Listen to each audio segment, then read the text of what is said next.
We're here to talk about sewuk. Can you say that? Sewuk. Water. Napitak, water. Water is life. The river is our lifeblood. It's our transportation system. It gives us the gift of food, nourishment, sustenance. And it also allows us to be able to go back and forth between communities, especially back before contact. The advent of settlers, of course, is a different mindset. It's a different mindset. We take what we need, use all of what we have, all of what we take to our best of our ability.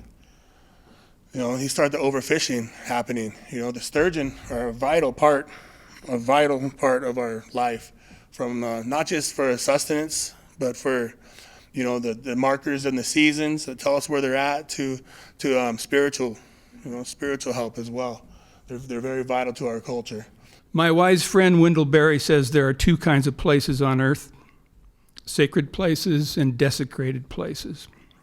The spirituality of native people in the Northwest is rooted in the earth, and its sacred places and wild salmon remain the essence of that connection.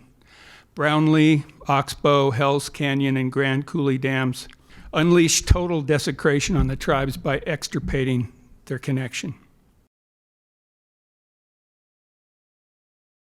The treaty is an agreement between Canada and the United States and has two purposes: hydropower generation and flood risk management. It came at great costs. While there are benefits to the treaty, it came at great costs to the river, to the salmon, and to the people of the basin. We have an opportunity to seek justice and stewardship in a once-in-a-lifetime opportunity to modernize the Columbia River Treaty and to add a third purpose, adding ecosystem function. I had never heard of this phrase, ecosystem-based function, until January 2013, when I sort of parachuted into the Sovereign Review Team meetings. And I soon learned the importance of these words, ecosystem-based function. The meaning of those words generated the most fireworks at our meetings. Not stakeholders at the meeting, sovereigns. And for the first time in the history of the Columbia River Treaty, the tribes were at the table. The fact that the 15 tribes stuck together around this document ended with the Sovereign Review on the U.S. side saying that ecosystem function should be elevated to a third prong of the treaty. I get chills still when I talk about that. As we look back from today, in the 20th century, it's important to understand and recognize that the assault on indigenous peoples and their cultures over the centuries was cumulative and compounding in nature. It was not just the more recent impacts from the dams that explains the depth of their losses, though that period might be viewed as somewhat of a coup de grace, the final insult. Columbus's arrival in America was followed up by the papal bull issued by Pope Alexander VI on May 4th, 1493, which provided that any lands, quote, not inhabited by Christians, unquote, was available to be discovered, and thus the papal bull locked in Spain's later claim to all lands touching the eastern Pacific Ocean, including the Northwest and the Columbia River. Thomas Jefferson, slaveholder, president, author of the Declaration of Independence, deist. Jefferson negotiated the Louisiana Purchase and then immediately sent out what was come to be known as the Corps of Discovery. Their charge was to find a passage to the Pacific Ocean by traveling up the Missouri River, which doesn't go to the Pacific Ocean. They were only able to reach the Snake and the Columbia when they ditched their canoes, trading them for horses to get over the mountains to get to their destination. Throughout the journey, they encountered numerous tribes of indigenous people, most of whom welcomed them, fed them, and in some cases, kept them alive. They never for once questioned their country's claim to the land that had been home to the tribes for centuries. What the U.S. Supreme Court in 1823 called the Discovery Doctrine, which held that, quote, that the principle of discovery gave European nations an absolute right to the New World lands, unquote, subject only to the American Indians' right of occupancy, which could be abolished. And although the doctrine of discovery was a papal bull, It became officially a part of U.S. law in 1823 in the Supreme Court case of Johnson v. McIntosh, and it lives today as recently as 2005. A case was decided against the Oneida Nation, who were in dispute with the state of New York based on Johnson v. McIntosh. It's routinely listed as one of the 10 worst cases in Indian law. As the doctrine of manifest destiny unfolded in the 19th century. First, with the opening of the Oregon Trail in 1847, tens of thousands of people poured into the Columbia Basin. That was closely followed by the treaty-making period. Recognized up here, Washington Territorial Governor and Superintendent of Indian Affairs Isaac Stevens in 1855 needed massive land concessions from the Columbia Basin tribes to accommodate the objectives of manifest destiny. And so, through these treaties, the Columbia Basin tribes reserved to themselves the smaller homelands we now know as reservations. But the tribes did not negotiate for only their homeland's annuities and the guarantee from the Great White Father that he would always protect and safeguard them. They also negotiated for the protection and access to their iconic places such as Kettle Falls, Celilo Falls, Spokane Falls, Little Falls. The treaty-making period was soon followed by wars to force unwilling parties to move on to the reservations, with that phase concluding in 1878.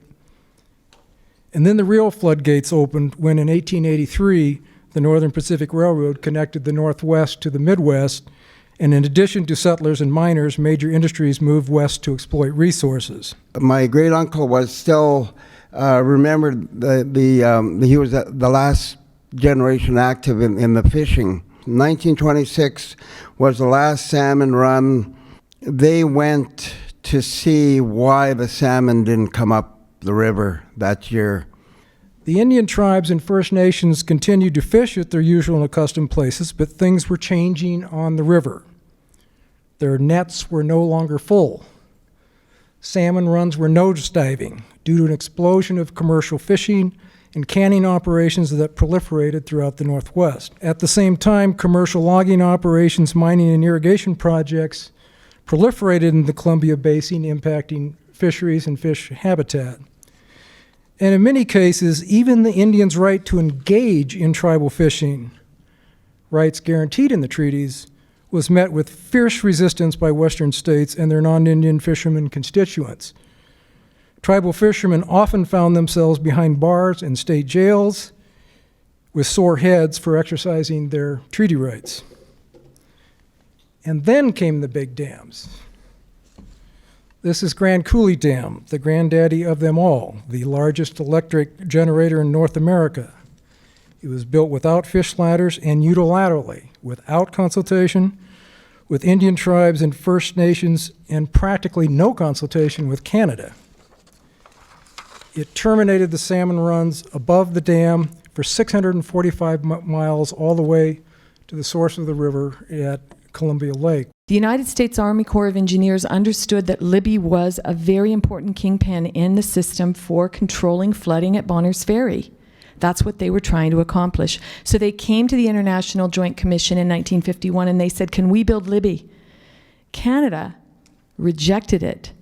Canada believed at the time, in the International Joint Commission membership, that the upstream waters of Canada needed to be Canada's upstream waters.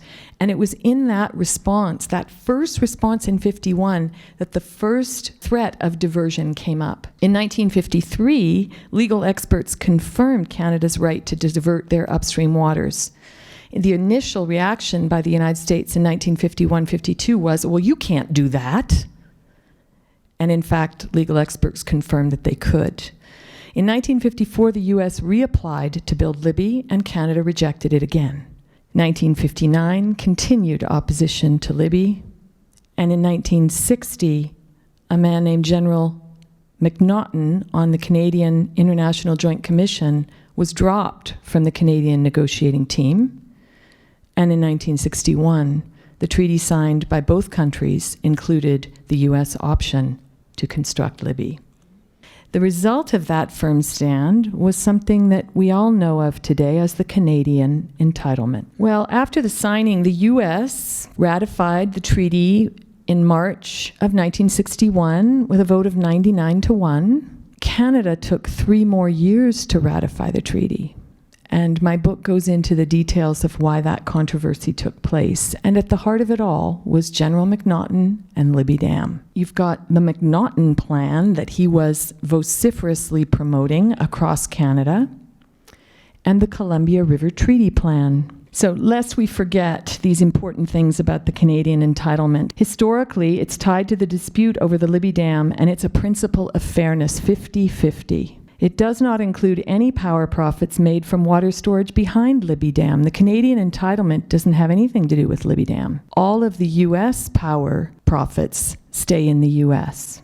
The power and the money from the Canadian entitlement does not flow directly to the region where the harms have been experienced, nor is it shared directly with First Nations or tribes.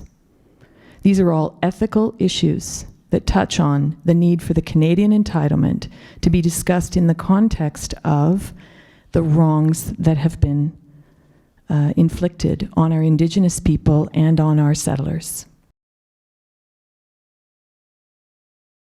We have 3 facilities in Montana that provide storage and reservoir control, flood control, for the entire basin. So those 3 facilities, Libby and Lake Kootenay, 90 miles long, about 48 in the United States, 42 miles in Canada, 400 plus feet deep, right at the dam itself, and 4.98 million acre feet of storage. Hungry Horse, 35 miles long, 400 plus feet deep as well, 2.9 million acre feet. And then our facility, Natural Lake, 26 miles long, 15 miles wide, and 389 feet deep. It's the largest natural freshwater lake west of the Mississippi. When we think about the Columbia and how much storage, 9.2 million acre feet, 44% of the U.S. storage in those 3 reservoirs. There are 2 aspects to the treaty that need attention. One is flood control. One is assured flood control and what we have to pay for it and what's been paid for. And there's some ironies in all of this, from the aspect of how headwater benefits are currently shared or not shared in our case. And I always use ourselves as a good example. So here we are, clear period and headwater benefits. We now own this facility. We provide 1.2 million acre feet of flood control for the entire basin.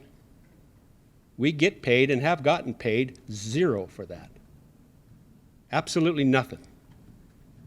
So do we want to see that fixed? Absolutely, we want to see that fixed. We buy our power from Montana Power Administration, BPA, so we pay the rates for the system. So when you think about it, I write a check, pay it through Mission Valley Power, and pay for the costs of the system. So if you fast forward to 2024 and all of a sudden U.S. has to buy flood control from Canada and they use the power mechanism to do it, say, yeah, let the ratepayers pay for it. Well, that'd be me. I'm writing a check paying for downstream flood control benefits while providing them at the same time and not getting compensated for ours. Back to that headwater benefits conversation, 20 different facilities the water out of Hungry Horse Dam goes through. Ours goes through 19. We get paid for 17 of those. 2 of them we don't get paid for, and those are the facilities in Canada. So yeah, we need to talk about headwater benefits, and we need to think about what is the value of those and how should those values be shared. So remember, when we talk about the treaty, that there's an upstream story and a downstream story, and storage reservoirs are definitely very high impact ways of managing our power. Also consider that power produced now at a couple of the treaty dams in Canada is also not shared. That's a reflection of sort of this idea that it's better to be upstream than to be downstream. That is not a reflection of modern international norms, which say that it doesn't matter if you're upstream or downstream, benefits should be shared. And so one of the things that happened in that period Eileen referred to between 1961 and 1964, when the treaty entered into force, were negotiations to have an upfront sale of that Canadian entitlement. And so even though the treaty requires delivery of hydropower to Canada, Canada sold it back under 30-year contracts. And Congress authorized what's called the Northwest-Southwest intertie so that that electricity could be marketed to the southwest of the United States. At the time, that hydropower production was not needed in Canada. Once those 30-year contracts expired, Canada has continued, or British Columbia actually has continued to sell much of that power, and its value today is much more than it was then. So I believe that the number was about $250 million for the 30-year contracts. At its highest in recent years, it's been as much as $350 million in 1 year. With increased natural gas on the market, that's gone down to closer to $90 million in recent years.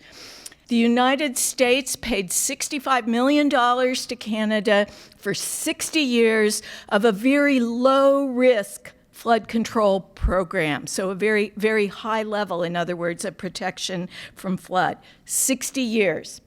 British Columbia would receive 50% of the additional hydropower produced downstream in the United States due to release of water from those dams. So that's what you've been hearing people talk about as the Canadian entitlement. There are now 14 main stem dams on the Columbia River. And then on the Snake, coming down this way, there are 15 main stem dams on the Snake River.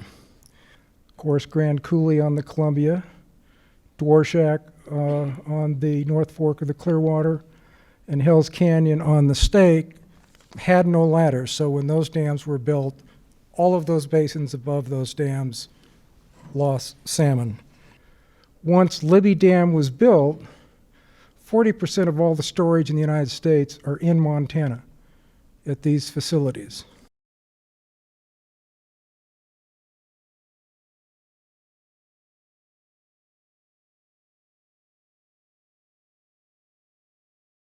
But our story in the Okanagan is that we brought salmon back.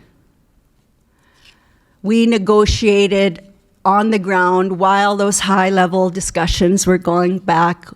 We were able to negotiate by building partnership, strategic alliances with community and other agencies. When our salmon up on the Okanagan sub-basin were near extinction, when a count was between 2,000 and 3,000 salmon returning to Skaha in the 90s. And while we were negotiating and implemented the 12-year Skaha reintroduction program in the Okanagan, in 2010, we had 300,000 sockeye return to Skaha Lake. In 2014, 325,000 sockeye, a pinnacle year. And now our work is to sustain it. We have changes in the law on both sides of the border through litigation in the United States, a change in the Constitution in Canada, and the recognition of, or the interpretation of that change that has given rise to not only the recognition of rights by tribes, but incredible capacity building to where now some of the tribes in the U.S. are considered co-managers at the table in fisheries management. So we started our sturgeon program in 1989. My father was the first manager of the sturgeon hatchery, our initial flagship hatchery out of the res. And I watched what used to be a horse pasture behind my house turn into our first hatchery. So we started to raise these fish. We developed the aquaculture on these fish. There's no other fish like these in the world. This is a unique species, the Kootenay River white sturgeon, the weosh. And it was fun to work on this program because we could always say, we're writing the book. We're writing the book on this, and it was very literal. We were writing the book on this species. So this species is unique because it's been separated for over 10,000 years. So essentially, instead of going to the ocean, Kootenay Lake is this fish's ocean. So it goes to the lake, it hangs out there most of the time, and comes back up in the river to spawn. And that's like part of it. The river dynamics change with the dam. with the floodplains lost, with the diking system. And a lot of the places where they like to spawn are currently covered with silt. So when the eggs fertilize and they become sticky, they roll in that silt, they suffocate. So there's a limiting factor right there, lack of substrate, not being able to spawn. So we've been working hard to get these sturgeon restored, doing well. They're doing tremendously. And we've been able to implement other areas holistically to help them, and I'll get into those later. But we realized quickly it wasn't just a one species situation, and it wasn't just a river situation, that it took the whole web. And we used the microcosm of the holistic approach and called it the ridgetop technique, because we stayed in a valley, predominantly the Kootenay Valley there. So we were able to work with these farmers and save their land, and then at the same time do what we need for our river system. And we do this because it's our covenant. We do this because that is our responsibility. This is what we were put here for. This is to take care of it. And we finally have the ability to take care of it, so that's exactly what we're doing. I think the big thing is about collaboration. We're changing the paradigms in the way we think. Changing the paradigms, I think the beast is flailing, and I think the paradigm's changing, and I think we're winning. One of the things of which I'm very proud in the Columbia River Pastoral is the dialogues that took place. There were 13 listening sessions reading the signs of the times. 2 of those were in Canada, the rest were throughout the Pacific Northwest. I was involved in all 13 of those listening sessions. That's dialogue. That's sharing with one another. Everyone was invited to the table.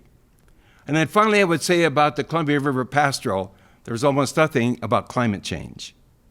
That was 2001. Isn't it amazing how far we've come now in about 17 years? So there's been a developing awareness in the church, thanks be to God. We've come a long way from that issue of, what do we call that again? The doctrine of discovery. We've come a long way. And by the way, Laudato Si is a complete opposite of the document of discovery.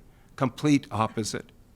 So it's the intimate relationship we find amongst ourselves, but especially those documents, including Laudato Si, talk about our relationship between the fragility of the planet and the poor. To enfranchise the beautiful old hearts in our watershed, we must repudiate religious and cultural chauvinism and recognize that God so loved the world that he gave it both a beloved son and the beloved ocean goers and mountain climbers known as wild salmon. Immigrants whose forebears worshiped the Gospels for 2,000 years and native people who've worshiped salmon for 11,000 have each been given a rite through which to enact gratitude to the Creator. Migration of salmon from headwater to sea to headwater forms a prayer wheel as central to the tribes as the host is to the Mass. The streams and landscapes sanctified by salmon runs are holy lands. A wake-up call to ratepayers and taxpayers. Bonneville Power Flax use our money to control the salmon narrative, as they say in the media, control the region's salmon science, and control the release of life-giving river current, forcing all of us to betray the tribes and salmon, whether we like it or not. $20,000 of our tax dollars subsidize every single barge in or out of the perennial bankrupt so-called seaport of Lewiston, as the 4 dams sustaining that port convert the most courageous salmon migration on Earth into an aquatic oven every endangered salmon must navigate twice. As salmon die in the ovens in droves, the last southern Puget Sound orcas speed toward extinction, dying of starvation for lack of the same salmon. Electricity users think hydro means clean green power. The real bang we're getting for our BPA bucks, the greatest inland fishery on the planet, wasted. The Eucharist of the tribes for 11 millennia, gone. The Northwest's supreme embodiment of a pre-Christian self-sacrifice reminiscent of the Mass, the loaves and fishes miracle, the vocation of the fishers of men, the post-resurrection miraculous draught of fishes, the Genesis blessing of great whales and every creature the waters brought forth abundantly, erased. 5,500 miles of the world's last best spawning streams given a hysterectomy under the Endangered Species Act. via bogus science spearheaded by the lords of the dams. Some good news is brewing that I'm not at liberty to speak of yet. To drop a hint, though, replacement of the LSR dam's worn-out turbines over the next 10 years would cost at least $1.5 billion, far more than removal of the 4 dams. And dam operations, sediment removal, lock repairs, and so on add more expense. As Chairman Gary said, the beast is flailing. Moving on very quickly to Laudato Si. The subtitle of Laudato Si is, and by the way, Laudato Si is a phrase from St. Francis, praise be God. The subtitle, The Care of Our Common Home. It's our home together. We are neighbors, whether we're from different countries. We are neighbors, whether we come from different ethnic and religious backgrounds. Whatever, we are neighbors together.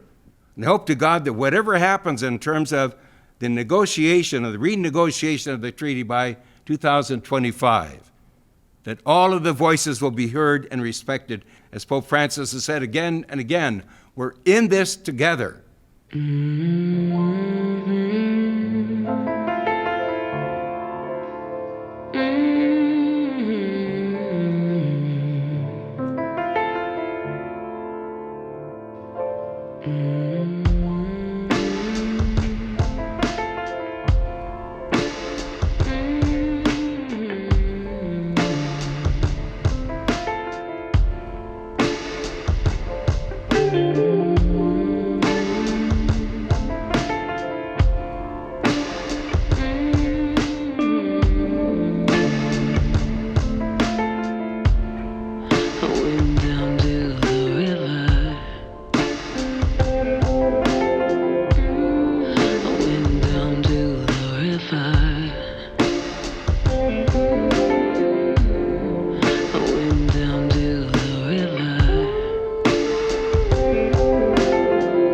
So I say, keep mobilizing and keep inspiring.